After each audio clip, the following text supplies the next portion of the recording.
जोगिया के भेषा धइ के हाथवा में झोलिया लिहले। जोगिया के भेषा धइ के हाथवा में झोलिया लिहले। राम राम रटत रटत सीता के समनवा भिक्षा मांगे हो बभनवा। भिक्षा मांगे हो बभनवा।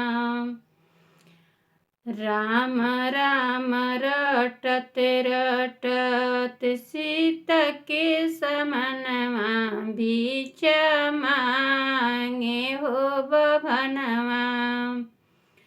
जोगिया के बोली सुनी सीता तब केवड़िया खोली।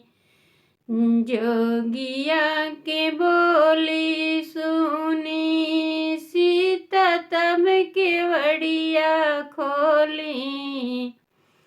कंद मुंद रची थाली लेके निकली समनवा।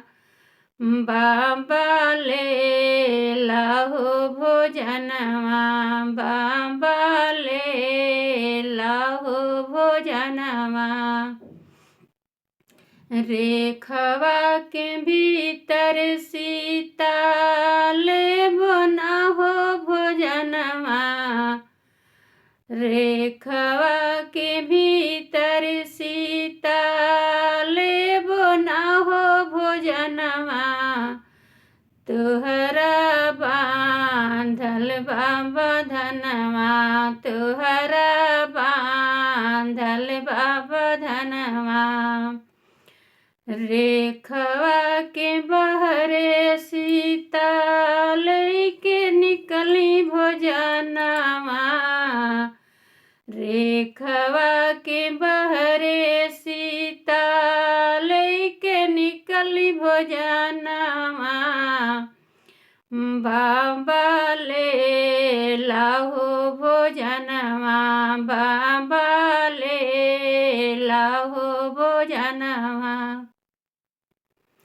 हाथवा पकड़ी उनका रथ पर बैठावे हो।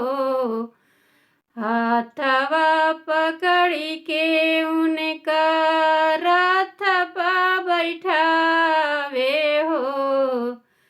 हमारा नाम है रवड़वा। हमारा नाम है रवड़वा।